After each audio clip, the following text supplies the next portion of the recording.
হরে কৃষ্ণা। আপনি কি জানেন ভগবান জগন্নাথ দেব এখন অসুস্থ রয়েছেন, মানে তার জ্বর হয়েছেন।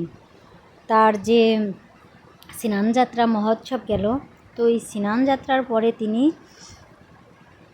অসুস্থ লীলা করেন বা জ্বর লীলা করেন। তিনি এই 15 দিনের মধ্যে কাউকে দর্শন দেন না। তিনি জ্বর হয়ে গৃহে প্রবেশ বা বন্ধ থাকেন। তো এই 15 দিন পরে তিনি বেরোবেন ভক্তদের দর্শন করার জন্য। শুধু তাই নয়, তিনি রাস্তায় বেরিয়ে আসবেন দর্শন দেওয়ার জন্য ভক্তদের। যে সমস্ত ভক্তরা মন্দিরে দর্শন পান না, তাদের কৃপা করার জন্য তিনি রাস্তায় বেরিয়ে আসবেন। রাস্তায় সকল ভক্তদেরকে দর্শন দেবেন তাদের মুক্তি লাভ করার জন্য। কারণ রথের উপরে থেকে যে ভগবান জগন্নাথ দেবকে দর্শন করে, তার আর জন্ম মৃত্যু চক্রে ঘুরতে হয় না।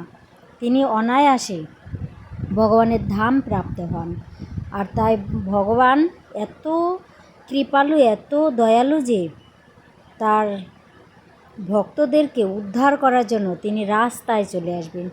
তো সকলেই জগন্নাথ দেবকে অবশ্যই দর্শন করার চেষ্টা করবেন, রথ নিয়ে টানার চেষ্টা করবেন। হরে কৃষ্ণ।